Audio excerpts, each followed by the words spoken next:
நல்ல காரியத்துக்காக வேண்டி வீட்டை விட்டு புறப்பட்டாங்க அப்படின்னா, வியாபாரத்துக்கோ அல்லது ஹஜ்ஜுக்கு உம்ராக்கெல்லாம் இஹ்ராம் கட்டிட்டு வெளியே போறோமா இல்லையா, இந்த வியாபாரத்துக்கு வெளியே போயாச்சு அல்லது ஏதோ நல்ல விஷயத்துக்காக வேண்டி வெளியே புறப்பட்டு போயாச்சு.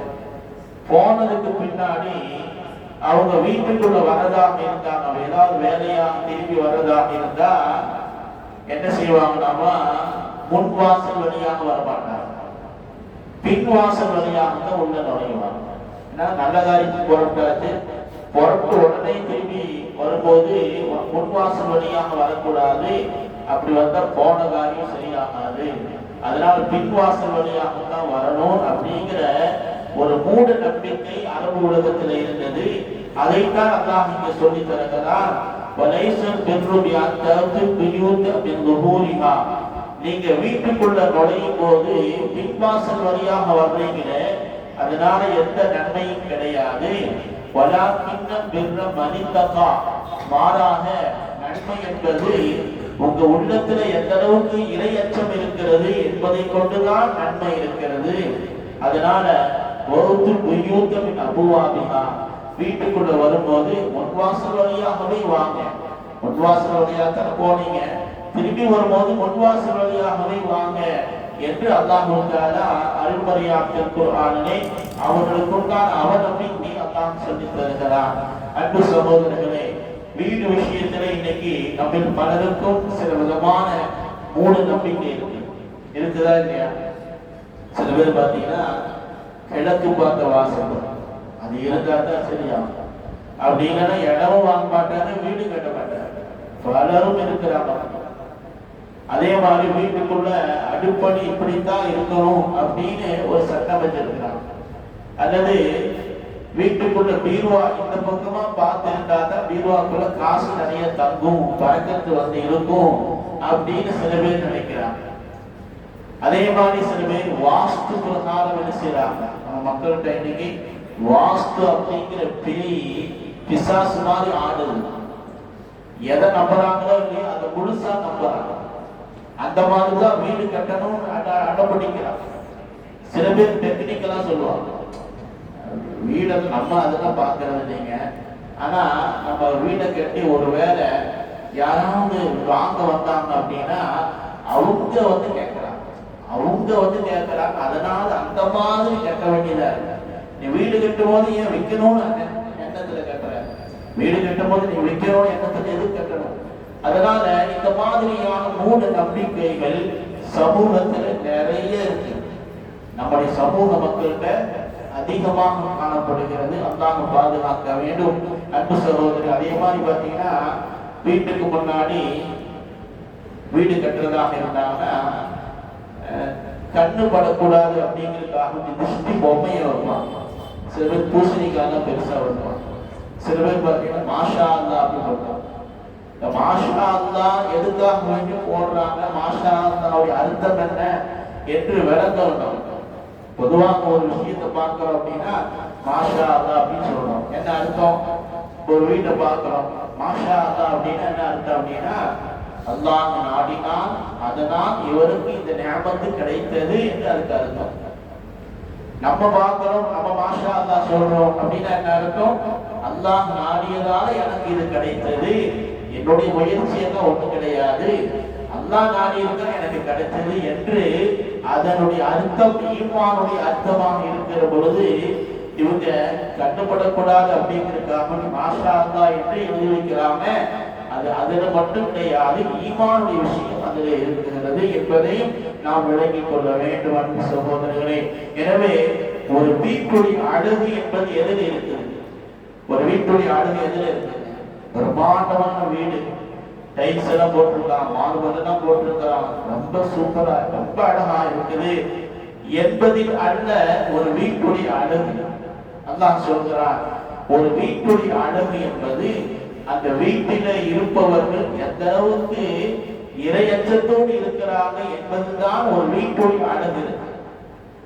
ஒரு குடிசை வீடு தான், ஆனா அந்த வீட்டுல இருக்கிறவங்க தக்குவாவோடு இறையற்றத்தோடு இருந்தாங்க அப்படின்னா அதுதான் அழகான வீடு. அதே நேரத்தில் பிரம்மாண்டமான வீடா இருக்குது, அந்த வீட்டுல யாருக்கும் இறையச்சமே இல்லை அப்படின்னா அது பாலடைந்த வீட்டுக்கு சமமானது என்று மார்க்கம் சொல்லி தருகிறது. எனவே அன்பு சகோதரர்களே, வீட்டுடைய அழகு என்பது நம்முடைய உள்ளத்தின் அழகு, உள்ளத்தின் விசாலம், அல்லாஹ் மீது உண்டான நம்பிக்கை, எந்த அளவுக்கு வீட்டுக்குள்ளாக நாம் இறை அச்சத்தோடும் இறைவனுடைய கட்டளைகளை நிறைவேற்றக்கூடிய வகையிலே நம்முடைய வீடுகள் அமைகிறதோ அந்த அளவுக்கு தான் அல்லாஹ் அதில் பரக்கத்தை வைத்திருக்கிறான். அன்பு சகோதரர்களே, வீடு என்பது அது பாதுகாப்பான வீடு என்பது அது நிம்மதியை தரக்கூடிய. அல்லாஹ் குர்ஆன் சொல்வதை போன்று வல்லாஹு ஜஅல லக்கும் ஃபி புயூத்திக்கும் சக்கனா, வீடு என்பது உங்களுக்கு மன நிம்மதியை தருவதற்காக வேண்டி வீடுகளை அல்லாஹ் உங்களுக்கு தந்திருக்கிறான் என்று அருள்மறையாம் திருக்குர்ஆன் சொல்லி தருகிறது. எந்த வீடு நமக்கு நிம்மதியான வீடு, எந்த வீடு பரக்கத்தான வீடு அப்படின்னா குர்ஆனில் ஒரு வசனம் இருக்கிறது, வஜஅலு புயூத்தக்கும் கிப்லா, உங்கள் வீடுகளை கிப்லாவாக நீங்கள் ஆக்கிக் கொள்ளுங்கள். அந்த வீட்டுக்கு தான் பரக்கத்து இருக்கு. வீட்டை எப்படி ஆக்கும்? கிப்லாவாக ஆக்கும். என்ன கிப்லாவாக ஆக்கிறது அப்படின்னா உங்கள் வீடுகள் தொழக்கூடிய இடமாக இருக்கட்டும், உங்கள் வீடுகள் குர்ஆன் ஓதக்கூடிய இடங்களாக இருக்கட்டும், உங்கள் வீடுகள் அல்லாஹ்வை நினைவு கூறக்கூடிய இடங்களாக இருக்கட்டும் என்று அல்லாஹ் இந்த ஆயத்தில் நமக்கு சொல்லித் தருகிறான். அப்ப நம்ம வீடுகள் என்பது அல்லாஹ்வை நினைவு கூறக்கூடிய இடமாக இருக்கும். ஏன்னா பள்ளிவாசலுக்கு வர்றோம், பள்ளிவாசல் இருக்கிறது கொஞ்ச நேரம் தான், வீட்டில் இருக்கிறது அதிகமான நாள் நேரம் அங்க இருக்கிறோம். அதனால பள்ளியில் மட்டும் அல்லாஹ்வை நினைவு கூறுவதல்ல, வீட்டிலும் அல்லாஹ்வை நினைவு கூறணும். தொழுகையின் மூலமாக, திக்ருகள் மூலமாக நாம் அல்லாஹ்வை நினைவு கூற வேண்டும் என்று அல்லாஹ் தஆலா சொல்லித் தருகிறார். அன்பு சகோதரர்களே, அதனால தான் ஸல்லல்லாஹு அலைஹி வஸல்லம் என்ன சொன்னாங்க அப்படின்னா, ஆண்கள் ஃபர்லான தொழுகையை பள்ளியில தொழுகுங்க, சுன்னத்தான் நஃபிலான தொழுகையை வீட்டில தொழுகுங்க அப்படின்னு சொன்னாங்க நாயகம் ஸல்லல்லாஹு அலைஹி வஸல்லம். ஏன் அப்படி சொன்னாங்க அப்படின்னா, சுன்னத்தான் நஃபிலான தொழுகைகளை வீட்டிலே தொழுகிற பொழுதுதான் அந்த வீடு அது பரக்கத்து நிறைந்ததாக இருக்கும். கொஞ்சம் யோசிச்சு பாருங்க, அத்தா தொழுகுவார், அம்மா தொழுகுவார், அக்கா தொழுகுவார், தங்கச்சி தொழுகுவார், அண்ணன் தொழுகுவான், தம்பி தொழுகுவான், வீட்டுல எல்லாரும் தொழுகுவான். அதை பார்த்து பார்த்து வளரக்கூடிய இளம் குழந்தைகள், இளம் சிறார்கள் அதை பார்த்து நம்மளும் தொழுகணும் அப்படிங்கிற எண்ணம் அவங்களுக்கு வரும். அதனால்தான் நபிகள் நாயகம் ஸல்லல்லாஹு அலைஹி வஸல்லம் சுன்னத்தே அதுதான். சுன்னத்தான் நஃபிலான தொழுகைகளை, தஹஜ்ஜுடைய தொழுகைகளை, ருஹாவுடைய தொழுகைகளை, உபரியான அத்தனை தொழுகைகளையும் வீட்டில் தான் தொழுக வேண்டும் என்பது நபி வழி, நபி காட்டி தந்த நடைமுறை. அப்ப அதனால நம்முடைய தொழுகைகளை உபரியான தொழுகை, பரதான தொழுகை, பரதான தொழுகை எங்க வந்துடணும்? பள்ளிக்கு வந்தோம். பல பேர் பரதான தொழுகை அங்கேயே தொழுகணும், அது தவறு. பரவு பள்ளி, சுன்னத்து நஃபில் அது வீட்டில். நாயகம் ஸல்லல்லாஹு அலைஹி வஸல்லம் அவங்கள்ட்ட ஒரு சஹாபி வர்றாங்க. சஹீஹுல் புகாரியில் இந்த ஹதீஸ் வருகிறது. இத்பான் இப்னு மாலிக் ரலியல்லாஹு தஆலா வந்த சஹாபி நபிட்ட சொன்னாங்க, யா ரசூலல்லாஹ், நான் புதுசா ஒரு வீட்டை கட்டினேன், அந்த வீட்டுல தொழுகைக்காக வேண்டி ஒரு இடம் வச்சிருக்கிறேன், அந்த இடத்துல நீங்க வந்து தொழுது ஆரம்பிச்சு வைங்க யா ரசூலல்லாஹ் என்று நபிட்ட வந்து கேட்டாங்க. உடனே ஸல்லல்லாஹு அலைஹி வஸல்லம் புறப்பட்டாங்க. சில சஹாபாக்கள் கூட வந்தாங்க. அப்படி இத்பான் இப்னு மாலிக் ரலியல்லாஹு தஆலா வீட்டுக்குள்ள நுழைஞ்சாங்க. நுழைஞ்சிட்டு நபி அவங்க கேட்டாங்க, இத்பானே, நீங்க தொழுகைக்காக வேண்டி ஒதுக்கிய இடம் எது அப்படின்னு கேட்டாங்க.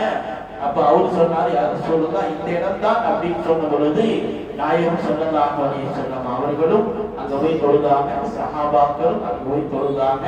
தொழுகைக்கு இனிமே இதை தொழக்கூடிய இடமாக வீட்டிலே நீங்கள் ஆக்கிக் கொள்ளுங்கள் என்று நாயகம் ஸல்லல்லாஹு அலைஹி வஸல்லம் அவர்களுக்கு சொன்னாங்க. அப்போ நாம் வீட்டிலே கட்டுகிறோம், பிரம்மாண்டமா கட்டுறோம், ஆனா தொழுகைக்கு ஒரு இடத்தை நம்ம வைக்கிறது. பல வீடுகளை பார்க்கிறோம், தொழுகைக்காக வேண்டி ஒரு அறை இருக்கணும், தொழுகைக்காக வேண்டி ஒரு அறை இருக்கிற பொழுது அங்கு பல அமல்கள், பல இபாதத்துகள் நடைபெறும். அதுதான் பரக்கத்துகள் வருவதற்கு முக்கிய காரணமாக இருக்கிறது என்று நபிகள் நாயகம் ஸல்லல்லாஹு அலைஹி வஸல்லம் சொல்லித் தருகிறார்கள். அன்பு சகோதரர்களே, இப்ப வீட்டில் தொழுகும் போது என்ன ஆகும்? உபரியான தொழுகைகள், நஃபிலான சுன்னத்தான தொழுகை வீட்டில் தொழுகிறோம். அதனால என்னவெல்லாம் ஏற்படும் அப்படின்னா முகஸ்துதி போயிடும். முதல்ல இந்த முகஸ்துதி போயிடும். இவர் பார்த்தா தகஜ தொழுகை பள்ளியில தொழுகுவார், லுஹா தொழுகை பள்ளியில தொழுகுவார், உபரியான தொழுகையெல்லாம் பள்ளியில தொழுகிறது. எதுக்காக வேண்டி? அவரு பெரிய ஆபிதுங்க, அவர் பெரிய வணக்கசாலி, அவர் ஒரு தொழுகையும் விட மாட்டார், எல்லாத்தையும் தொழுகுவார் என்று மக்கள் பேசுவதற்காக வேண்டி அந்த வாய்ப்பு வந்துடும். அதனால மார்க்கம் சொல்லுது, உபரியான தொழுகைகளை வீட்டுல தொழுகுங்க, முகஸ்துதி வராம இருக்கும். ஒன்னாவது. ரெண்டாவது, நாம் வீட்டுல தொழுகும் போது நம்ம பிள்ளைகள் நம்மளை பார்த்து தொழுகுவாங்க. மூன்றாவது, நபியுடைய சுன்னத்தை நம்ம கடைபிடிக்கணும் என்கின்ற இந்த மூன்று முக்கியமான காரியங்களை அண்ணன் ரசூலுல்லாஹி ஸல்லல்லாஹு அலைஹி வஸல்லம் சொல்லித் தருகிறார். ஏன் என்று சொன்னால், வீட்டிலே வளரக்கூடிய அடுத்த தலைமுறை நம்மளை பார்த்து தான் வளர்றாங்க. அதனால வீட்டு சூழல் என்பது, வீட்டுடைய அமைப்பு எப்படி இருக்கணும் அப்படின்னா, அது நம்முடைய பிள்ளைகளை நல்வழிப்படுத்தக்கூடிய இடமாக இருக்கும். நம்முடைய பிள்ளைகள், வளரும் பிள்ளைகள் நல்வழிப்படுத்தக்கூடிய இடமாக இருக்கும். ஏனென்றால் அல்லாஹ் குர்ஆன்ல சொல்லி தருகிறான், வல் பலது தய்யிபு யஹ்ருஜு நபாத்துஹு பிஇذن ரப்பிஹி. ஒரு பூமி நல்ல பூமி என்று சொன்னால், அந்த பூமியில விதைகளை போடுகிற பொழுது அதிலிருந்து நல்ல செடிகள் வரும். எந்த பூமி கெட்டு போயிருக்கிறது, அங்க விதைகளை போட்டால் அங்க செடியும் முளைக்காது, ஒன்றும் கிடைக்காது. அந்த மாதிரி தான் வீட்டிலே வளரும் குழந்தைகள் உள்ளத்துல, அந்த பிஞ்சு உள்ளத்துல தொழுகை, குர்ஆன், திக்ரு, ஸலவாத், துஆ என்று அவங்க உள்ளத்துல வளரும் பருவத்திலே அவர்களுக்கு இதை நாம் ஊட்டிவிட்டால் அவர்கள் நல்லவர்களாக வளருவார்கள், சமூகத்துக்கு பயன் தரக்கூடியவர்களாக அவர்கள் ஆகுவார்கள் என்கின்ற ஒரு நடைமுறை இருப்பதனால்தான் ரசூலுல்லாஹி ஸல்லல்லாஹு அலைஹி வஸல்லம் அவர்கள் அந்த மாதிரி ஒரு வழிமுறையை காண்பித்திருந்தார்கள். அன்பு சகோதரர்களே, இன்றைக்கு 90% வீடுகளில் குர்ஆன் ஓதக்கூடிய பழக்கம் என்பது சுத்தமாகவே கிடையாது. ஏதோ சில வீடுகளில் தான் ஓதிட்டு இருக்கிறாங்க. அன்றைக்கு வாழ்ந்த மக்கள் பல வீடுகள் பார்த்தீங்கன்னா குர்ஆன் ஓதக்கூடிய சத்தம் கேட்டுக்கொண்டே இருக்கும். அதனால் அல்லாஹ் தஆலா எல்லா விதமான நோய்களை விட்டு பாதுகாத்தான், மனக்கவலையை விட்டு பாதுகாத்தான், மனதிற்கு நிம்மதி அல்லாஹ் தந்தான். இன்றைக்கு வீடுகள் தோறும் இசைகள் இருக்கிறது. எப்ப பார்த்தாலும் பாட்டு சத்தம் கேட்கு, எப்ப பார்த்தாலும் நாடகம் சத்தம் கேட்கு, எப்ப பார்த்தாலும் சினிமா ஓடிக்கிட்டே இருக்கும். சில வீடுகளை பார்த்தீங்கன்னா டிவி போட்டுருவாங்க, காலையில் ஆரம்பிச்சா ராத்திரி 10 மணிக்கு தான் ஆஃப் பண்ணுறது. அது எதுக்கு ஓடுது யாரும் பார்க்க கூட மாட்டாங்க, போவாங்க வருவாங்க, அது பாட்டு ஓடிக்கிட்டே இருக்கும். அதனால வீடுகள் என்பது குர்ஆன் ஓதக்கூடிய இடங்களாக இருக்கணும். அதை கொண்டுதான் அல்லாஹ் பரக்கத்தை வச்சிருக்கிறான். அன்பு சகோதரர்களே, அல்லாஹ் நபிகள் நாயகம் ஸல்லல்லாஹு அலைஹி வஸல்லம் சொல்றாங்க, யார் சூரத்துல் பக்ரா ஓதுறாங்களோ அவங்க வீட்டுக்குள்ள ஷைத்தான் வரமாட்டான் என்று ஸல்லல்லாஹு அலைஹி வஸல்லம் சொல்றாங்க. எத்தனை வீடுகள் பக்ரா ஓதக்கூடிய வீடுகளாக இருக்கிறது? நபி அவங்க சொன்னாங்க, எந்த வீட்டுல சூரத்துல் வாக்கியா மக்ரிப் தொழுகைக்கு பிறகு ஓதப்படுமோ வறுமை வராது என்றார்கள் அண்ணன் ரசூலுல்லாஹி ஸல்லல்லாஹு அலைஹி வஸல்லம் அவங்க. எத்தனை பேர் நம்ம அதை கடைபிடிக்கணும்? வாக்கியா சூரா, பக்ரா சூரா, முக்கியமான பல்வேறு சூறாக்கள் இருக்கிறது, வீடுகள்ல அது ஓதப்படுவதில்லை. அன்பு சகோதரர்களே, இப்னு மஸ்ஊத் ரலியல்லாஹு தஆலா மரண படுக்கையில் இருக்கிறாங்க. அந்த நேரத்துல அவருக்கு நிறைய பிள்ளைகள் இருந்தாங்க. அப்படி இருக்கும்போது ஒருத்தர் வந்து கேட்டாரு, உங்களுக்கு பிள்ளைகள் நிறைய பேர் இருக்கிறாங்களே, நீங்க உடம்பு முடியாம இருக்கிறீங்களே, உங்க காலத்துக்கு பின்னாடி அவங்களுக்கு என்ன வழி இருக்குது அப்படின்னு கேட்கிறாங்க.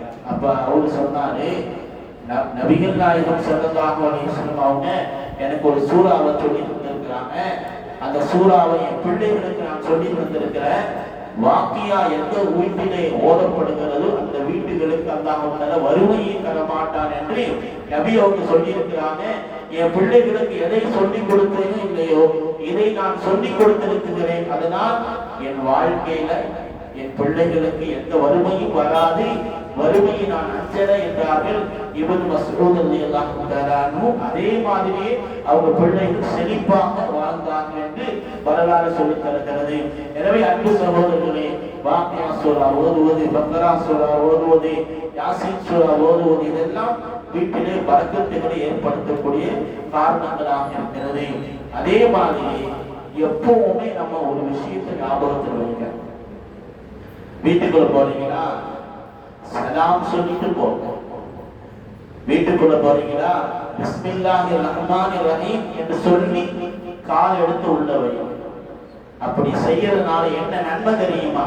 நபிகள் நாயகம் ஸல்லல்லாஹு அலைஹி வஸல்லம் சொன்னார்கள், எவர்கள் சலாம் சொல்லிக்கொண்டு வீட்டுக்குள்ள போறாங்களோ, பிஸ்மில்லா சொல்லி யார் வீட்டுக்குள்ள போறாங்களோ, அந்த வீடுகள்ல ஷைத்தான் தங்குவது கிடையாது.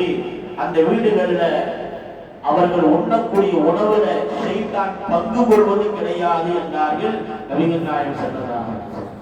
யார் சலாம் சொல்லாம போறாங்களோ, யார் பிஸ்மில்லா சொல்லாம வீட்டுக்குள்ள போறாங்களோ, அப்ப ஷைத்தான் பேசுறாங்கம்மா, இன்னைக்கு நம்மள தங்குமிடம் நமக்கு கிடைச்சிருக்கு, இன்னைக்கு நமக்கு நல்ல உணவு கிடைச்சிருக்குது என்று அவர் பேசிக் கொடுக்கிறான் என்று அண்ணன் ரசூலுல்லாஹி ஸல்லல்லாஹு அலைஹி வஸல்லம் சொல்றார். நம்ம வீட்டுல நமக்கு பரக்கத்து நிம்மதி கிடைக்கணும் அப்படின்னா மறக்காம வீட்டுக்குள்ள போகும்போதுதான் அஸ்ஸலாமு அலைக்கும் வரஹ்மத்துல்லாஹி வபரகாத்துஹு என்று நம்ம சொல்லணும். வீட்டில் இருக்கிறோம் நமக்கு பதில் சொல்லக்கூடிய வகையில் இருக்கணும். அப்படி இருந்தால்தான் அது நிம்மதியான வீடு என்பதற்குண்டான அடையாளமாக இருக்கிறது. அன்பு சகோதரர்கள், அதே மாதிரி பாத்தீங்கன்னா எந்த வீட்டுல ரெண்டு விஷயம் இருக்குதோ அங்க ரஹமத்து நிச்சயமாக இருக்க. யாரு சொல்றா? நபி அவங்க சொல்றாங்க, லா ததுகுல் மலாயிகா பைத்தன் ஃபீஹி கல்புன் வலா சூரத். எந்த வீட்டுல நாய் வளர்க்கப்படுகிறதோ, எந்த வீடுகளில் உருவங்கள் இருக்கிறதோ, அந்த வீட்டுக்குள்ளாக ரஹ்மத்துடைய மலக்குமார்கள் வரமாட்டார். ரஹ்மத்துடைய மலக்குமார்கள் வரல அப்படின்னா எப்படி நமக்கு ரஹமத்து கிடைக்கும், எப்படி பரக்கத்து கிடைக்கும், எப்படி நிம்மதி கிடைக்கும்? அதனால இந்த ரெண்டு விஷயம் இருக்கிறது. இதுல பெரும்பாலும் நாய்கள் பெரும்பாலும் ஒதுக்கிடுவாங்க. அந்த உருவம் என்பது பல வீடுகள்ல இன்னைக்கு இருக்கு. அது போட்டோக்களாக இருக்கலாம், உருவ பொம்மைகளாக இருக்கலாம், எதுவாக இருந்தாலும் அவைகளை முழுமையாக தவிர்த்துக் கொள்ளணும். அப்படி தவிர்த்து கொண்டால்தான் அந்த வீடு பரக்கத்து நிறைந்த வீடாக இருக்கும். அதே மாதிரி அன்பு சகோதரர்களே, நம்முடைய வீடுகள்ல நபிமாவுடைய வரலாறுகள் இருக்கணும். நம்முடைய வீடுகள்ல நல்லோர்களுடைய வரலாறுகள் இருக்கணும். அந்த வரலாற்று புத்தகங்களை நம்ம குடும்பத்தோடு உட்கார்ந்து நம்ம படிக்கணும். நபிமாவுடைய வரலாறு படிக்கணும், நம்முடைய குர்ஆன் ஹதீஸ படிக்கணும். இதெல்லாம் வீட்டுல 4 பேர் நம்ம இருக்கிறோம், உட்கார்ந்து படிக்கும் போது என்ன ஆகும் அப்படின்னா நமக்குள்ள இஸ்லாம் வருவதற்கும் நமக்கு வாழ்க்கையில் நிம்மதி ஏற்படுவதற்கும் இதெல்லாம் காரணமாக இருக்கிறது. அன்பு சகோதரர்களே, நரகத்தை விட்டு நாம் மட்டும் தப்பிப்பதல்ல, நம்முடைய மனைவி மக்கள் தப்பிக்கணும், நம்முடைய குடும்பத்தார்கள் அதற்கு தப்பிக்கணும். அப்படின்னா நாமும் அதற்கு பொறுப்புதாரிகளாக இருக்கிறோம். இது போன்ற வழிமுறைகளை நாம் வீட்டிலே செய்கிற பொழுது நமக்கு நிம்மதி அல்லாஹ் வீட்டிலே தருவான். அன்பு சகோதரர்களே, அதே மாதிரி ஒரு வீடு என்பது எப்ப பார்த்தாலும் சண்டை சச்சரவு இருக்கக்கூடாது. சில வீடுகளை பார்த்தீங்கன்னா கணவன் மாட்டி எப்ப பார்த்தா சண்டை போட்டுக்கிட்டே இருப்பாங்க. பிள்ளைகள் அதை பார்த்து பார்த்து வளர்ந்து மன நோய்க்கு அவர்கள் ஆளாகி வருகிறார்கள், மன அழுத்தத்துக்கு ஆளாகி வருகிறார்கள். அதனால பெற்றோர்களாக இருக்கக்கூடிய நீங்க எப்போ சண்டை சச்சரவு இருக்கவே கூடாது. அதனால்தான் இமாம் அஹ்மது பின் ஹம்பல் ரஹ்மத்துல்லாஹி அலைஹி அவங்க சொல்றாங்க, எனக்கு கல்யாணம் ஆகி 40 வருஷம் ஆச்சு, ஒரு நாள் கூட நான் எங்களுக்கு மத்தியில பிணக்குகள் வரல அப்படின்னு சொல்றாங்க. அதுக்கு என்ன காரணம் அப்படின்னா, கல்யாணம் முடிச்ச அன்னைக்கு அவங்க கணவன் மனைவி 2 பேரும் ஒரு ஒப்பந்தம் போட்டாங்க. என்ன ஒப்பந்தம் அப்படின்னா, அந்த ஒப்பந்தத்தினாலதான் எங்களுக்கு சண்டை சச்சரவு வரும். என்ன ஒப்பந்தம் அப்படின்னா, இமாம் அஹ்மது பின் ஹம்பல் அவங்க சொல்றாங்க, தன் மனைவியை பார்த்து முதல் நாள் அவர்களை சந்திக்கிற பொழுது அவங்க கரங்களை பிடிச்சு சொன்னாங்களாமா, நம்ம வாழ்க்கையில நமக்கு சங்கடங்களோ சண்டைகளோ வரக்கூடாது, அதுக்கு நம்ம ஒரு ஒப்பந்தம் எடுத்துக்கலாம். என்ன அப்படின்னா, நான் கோபப்பட்ட அப்படின்னா நீ அமைதியாக, நீ கோபப்பட்ட அப்படின்னா நான் அமைதியாக இருக்கிறேன். 2 பேருமே கோபப்படும் போது பிரச்சனை வரும். ஒருத்தர் கோபப்படுறாங்க, ஒருத்தர் என்ன செய்ய அமைதியா இருக்கிறமா இல்லையா? 2 கோபப்படும் போது வீடு கலவர பூமியாக மாறி பெரிய சண்டையாய் பெரிய பிரச்சனையாய் பல பிரச்சனைக்கு வர்றது. அதுதான் காரணம், வீட்டுல நிம்மதியே இருக்க, வீட்டுக்குள்ள போகிறதுக்கு மனசு வர, எப்படா வெளியே போகலாம் அப்படிங்கிறதா மனசு தோணும். இது எதனால அப்படின்னா, வீட்டுக்குள்ள நாம் பிரச்சனைகளை சந்திக்க போகிறோம், பிரச்சனையோடு போகிறோம் அப்படிங்கிற நிலை வந்துவிடக்கூடாது. ஒன்று கோபமா இருக்கும், அமைதியா இருக்கும் என்கின்ற அந்த நடைமுறையை இமாம் இமாம் அஹ்மத் பின் ஹம்பல் அவர் நமக்கு சொல்லித் தருகிறார்கள். அன்பு சகோதரர்களே, அதே மாதிரி 4 விஷயங்கள் ஒரு மனிதனுக்கு கிடைப்பது ஆக பாக்கியமான, ஆக பாக்கியசாலி. அப்படின்னா இந்த 4 விஷயம் இருந்தா அவர் மிகப்பெரிய பாக்கியசாலி. ஒன்றாவது, நல்ல சாலிஹான மனைவி ஒருத்தருக்கு அமைஞ்சிருச்சு அப்படின்னா அவர் பாக்கியசாலி என்பதற்குள்ளான அடையாளம். இரண்டாவது, விசாலமான வீடு. விசாலமான வீடு அப்படின்னா பெருசு பெருசா ரூம் இருக்கணும் அப்படிங்கிறது அல்ல. வீட்டுல இருப்பவருடைய உள்ளம் விசாலமாக, வீட்டுல இருக்கிற உள்ளம் விசாலமாக.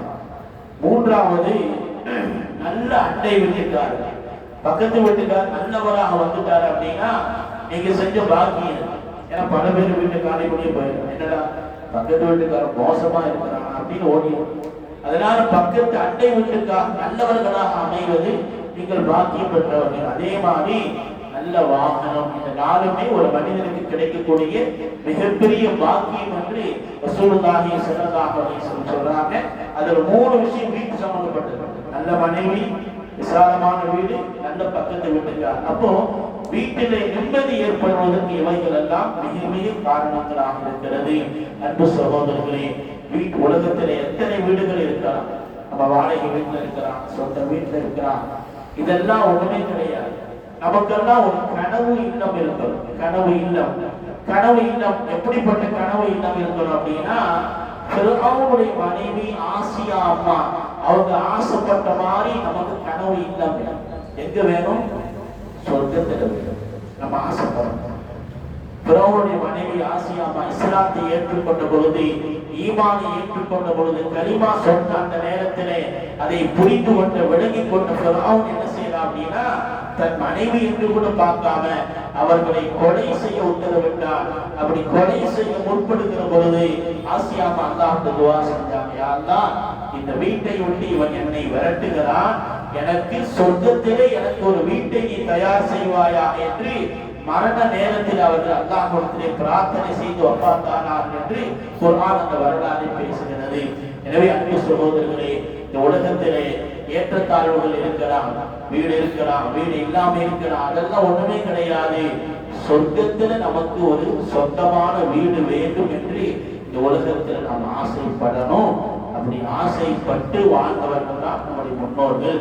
எனவே அன்பு சகோதரர்களே, பரக்கத்தான வீடு, நிம்மதியான வீடு என்பது அது இந்த அடிப்படையில் நாம் அமைத்துக் கொடுக்கிற பொழுது வீடுகள் அல்லாஹ் தஆலா மகிழ்ச்சியும் நிம்மதியும் நிச்சயமாக தருவான். அல்லாஹ் தஆலா நம்முடைய வீடுகளை பரக்கத்து நிறைந்த வீடாக அல்லாஹ் தஆலா ஆக்கி அருள்வானாக. வாஹிரு தஅவானா அல்ஹம்துலில்லாஹ்.